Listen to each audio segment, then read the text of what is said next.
எல்லாருக்கும் கூட்டு என்ன பண்ண போகிறேன்னா முட்டை ரோல் பண்ண போகிறேன். இது வந்து இப்போ காலையில் பொங்கி நைட்டு சாப்பிட கஞ்சிக்கு பழைய சாதம். ஓகே, பழைய சாதம். அப்புறம் வந்து சப்பாத்தி தோசைக்கு இது நல்லாயிருக்கும். இது குயிக்காக பண்ணிடலாம், இருக்கிறத வச்சே பண்ணிடலாம். இதில் ரெண்டெண்ணா இதில் வந்து அடிஷ்னலாக தான் சேர்க்கேன். உங்களுக்கு இல்லைன்னா சேர்க்காண்டா. என்னெல்லாம்னா க்ரீன் ஆனியன் ஒன்று அடிஷ்னலாக தான் சேர்க்கேன். கேப்சியமும் அடிஷ்னலாக தான் சேர்க்குறேன். தேவைப்பட்டால் சேர்த்துக்கிடுங்க. நான் என்கிட்ட இருக்கிறதுனால சேர்த்தேன். எக்ஸ்ட்ரா சேர்க்கக்கூடாது. மல்லிக்கீரையும் கருவேப்பிலையும் வேணால் போட்டுக்கலாம். என்கிட்ட இல்லை, நான் போடலை. இப்போ வாங்க, சால்ட்டு தேவைக்கு, தக்காளி, பச்சை மிளகு, முட்டை, வெங்காயம், பெருஞ்சீரகம், கிராம்பு, ஏலக்காய், பட்டை 2 துண்டு, அப்புறம் கடல் பாசி. இது அவ்வளவும் கண்டிப்பாக சேர்க்கணும். அப்புறம் நான் பொடி வந்து கரம் மசால், மட்டன் மசால், மல்லிப்பொடி 1/4 டீஸ்பூன், அப்புறம் ரெட் சில்லி பவுடர்.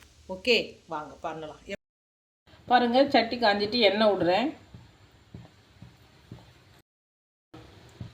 ஓகே, இது எண்ணெய் அதிகமாகிட்டு.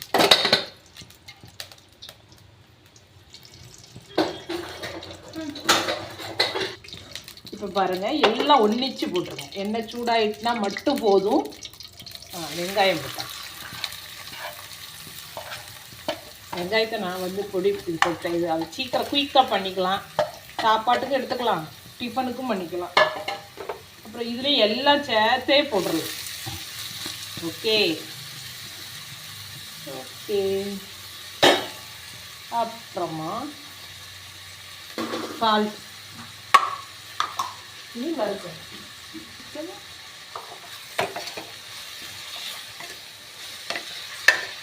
ஒரே கிண்டு, ஒரு கிண்டு கிண்டு. பார்க்கவே அழகாக இருக்குல்ல, கலர் கலராட்டு. போல் எங்கேயோ போயிடுச்சு.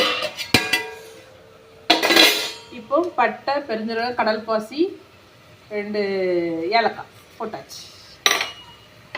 ஓகே, நீங்கள் தாளிக்கும் போது போடாதீங்க. எண்ணெயில் போட்டால் அது நல்லா இல்லை. இப்படி இதில் இப்படி எல்லாம் போட்டுட்டு லாஸ்ட்டில் போட்டால் போதும். எப்படி ஃப்ளேவர் கிடைக்கும் உங்களுக்கு. எண்ணெயில் போடும்போது சிலவங்க அதை நல்லா செவக்க விட்டுருவாங்க, இல்லைன்னா கரிஞ்சு போயிடுது.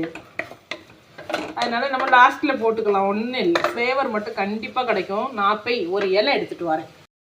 இது தெரளி இலை போட்டாச்சு. ஒரே ஒரு தெரளி இலை போடுங்க, மணமாக இருக்கும். ஜீரணம் ஆயிரும்ல, அதனால். இப்போ நல்லா வசங்கியாச்சு.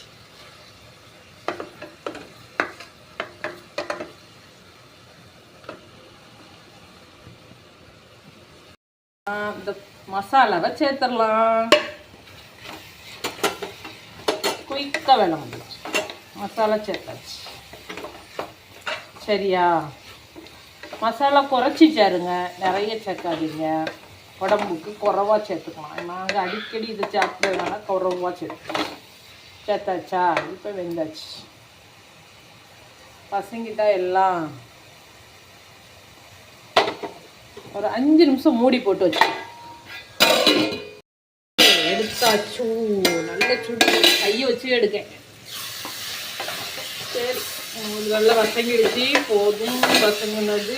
இனி முட்டையை விட்டுறலாம். ஓகே, சரி. முட்டையை விட்ட உடனே கிளறக்கூடாது. கிளறினா பீஸ் யாருக்கும் போகாது. அதனால் கொஞ்சம் சிம்மில் போட்டு வேக வச்சாதான் எல்லாத்துக்கும் பீஸ் கிடைக்கும். மக்கானி இல்லைங்களா? பீஸ் ஆகிட்டா. இப்போ வந்து நம்ம ஒரே கிண்டு, அப்புறம் கொஞ்சம் விட்டுறணும். ஏன்னா பீஸ் கிடைக்கணும்ல. அப்புறம் எல்லாம் குட்டி குட்டியாகிடும், சாப்பிடும்போது டேஸ்ட் வராது. அதுக்கு தான் இந்த இடத்துல தான் பொறுமையை கடைப்பிடிக்க வேண்டும். இப்போ ஓகே ஆயிடுச்சா? Wow, super. எப்படி இருக்கு? முட்டை தனித்தனியாக தெரியுதா? சிலவங்க உடனே கிண்டிடுவாங்க. அப்போ முட்டை வெங்காயம் ஒன்போல ஆயிரும். இதுனா சாப்பிடும்போது நல்லா இருக்கும். சாப்பாட்டுக்கு சூப்பராக இருக்குல்ல. இப்போ இது கூட சாப்பாடு எடுப்போம். சாப்பாடு சோறு இப்படி உடைச்சிட்டு கொஞ்சமாக எடுத்து சுடுது சோத்தில் போட்டு நல்ல சாம்பார் சாதம், புளிக்குழம்புக்கு சூப்பராக இருக்கும். என் 2 பொண்ணும் வாயை திறக்கும். ஐயோ வா விழுந்துட்டா சாப்பாட்டில். நான் கேமரா உமனுக்கு தான் ஃபஸ்ட்டு வாய். ஓகே, எப்படி இருக்கு பார்த்தீங்களா? செம்ம டேஸ்ட்டாக இருக்கும். தோசைக்கெல்லாம் நல்லா இருக்கும். சிம்பிளாக சாப்பிடக்கூடியவங்க தோசைக்கு சட்டுன்னு செய்யலாம். ஸ்டவ் ஆஃப் பண்ணிக்கோ. சூப்பர். ஆஃப் பண்ணு. சப்பாத்திக்கு சூப்பராக அடி பிடிச்சிட போது ஆஃப் பண்ணு. நாங்கள் எப்பவுமே சாப்பாடு